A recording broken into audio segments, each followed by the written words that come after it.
Aujourd'hui, présentation des missions de la gendarmerie mobile de Hyères. Une émission proposée par l'association Les Amis de la Gendarmerie. Nous découvrirons dans ce magazine d'information les diverses facettes du métier de gendarme mobile à travers 3 témoignages. Celui de Fabrice Gahingue, commandant, qui nous expliquera la structure du groupement, suivi de Rémi Gallier qui nous parlera des missions judiciaires, des contrôles routiers, de l'outre-mer. Puis nous finirons par Pauline Lejeune avec des explications sur le maintien de l'ordre urbain rural ainsi que les missions en Guyane. Voilà, entrons dès à présent dans la caserne du capitaine de l'ordre de Hyères-les-Palmiers pour découvrir les différentes facettes du métier de gendarme mobile. Zoom.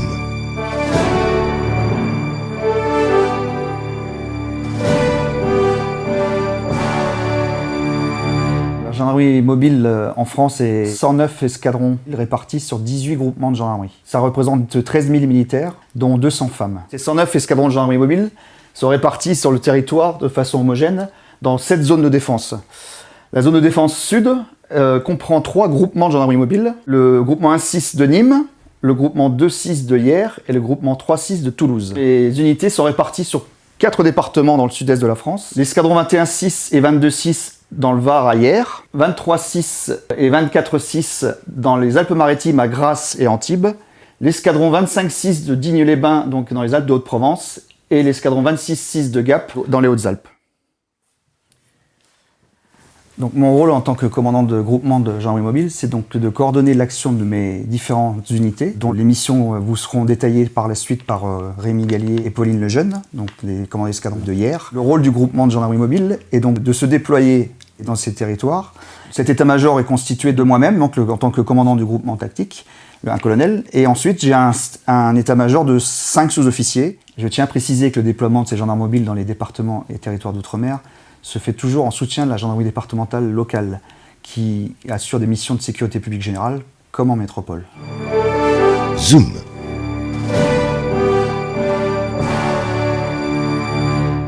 Nous remplissons principalement 2 missions.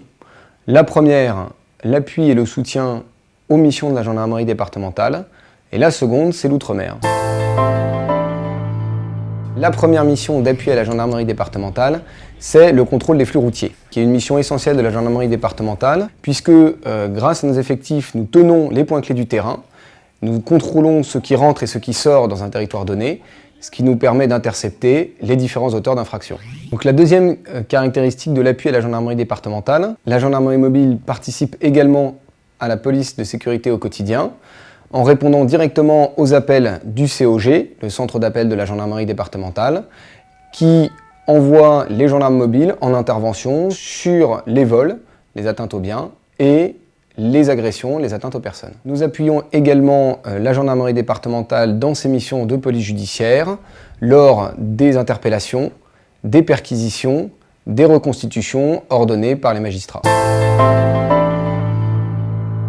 Les escadrons de gendarmerie mobile ont l'exclusivité de l'intervention outre-mer.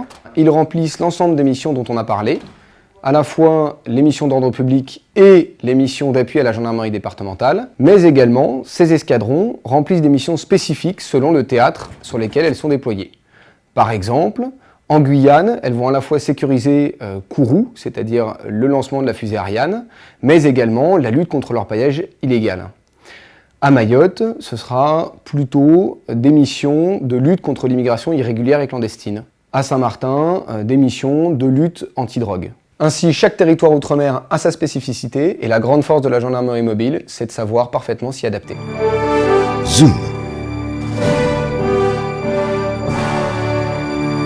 Un escadron de gendarmerie mobile, c'est l'unité élémentaire de la gendarmerie mobile, donc en charge du maintien de l'ordre comme cœur de métier, et qui est composé de 100 à 130 militaires, hommes et femmes. Le maintien de l'ordre, c'est une notion générique qui a une intensité variable, une mission de police administrative quand il s'agit de prévenir les troubles à l'ordre public, ou du rétablissement de l'ordre dans des situations plus dégradées où les troubles à l'ordre public sont déjà caractérisés et il faut les faire cesser. Il a différents cadres d'emploi, que ce soit du maintien de l'ordre rural, à l'image de Notre-Dame-des-Landes. Alors concrètement, on peut être employé dans le cadre d'un maintien de l'ordre urbain, c'est-à-dire au sein de grandes villes, dans des zones qui relèvent de la compétence de la police nationale avec une autorité civile. Le meilleur exemple, ce sont les grandes manifestations où les gendarmes sont intervenus dans le cadre du mouvement des Gilets jaunes. Un escadron peut être employé également, outre le maintien de l'ordre en milieu urbain ou rural, en outre-mer. Donc ça a été le cas par exemple pour l'escadron qui a été projeté dans le cadre d'une visite présidentielle, donc pour un événement ponctuel. Alors l'escadron est revenu de 3 mois en Guyane, donc de mai à août 2019, où il a été employé à Cayenne. Donc une partie des gendarmes mobiles déplacés en Guyane ont été formés à la forêt équatoriale et ont pu participer à des missions de lutte contre l'orpaillage illégal au profit des forces armées guyanaises. La lutte contre l'orpaillage illégal, c'est la recherche de sites clandestins, leur destruction, voire la saisie de tout ce qui pourrait les alimenter à des fins judiciaires. Pour terminer, il faut savoir que chaque escadron dispose d'un peloton d'intervention qui est doté de moyens et de compétences spécifiques que les militaires intègrent selon des critères de sélection particuliers. Donc au maintien de l'ordre, il peut effectuer des franchissements ou des dégagements d'obstacles, réaliser des interpellations, éventuellement aussi intervenir au profit d'unités judiciaires pour réaliser des interpellations domiciliaires. Nous avons voulu, à travers ce reportage et ces témoignages, vous montrer les différentes facettes du métier de gendarme mobile, qui reste un métier passionnant.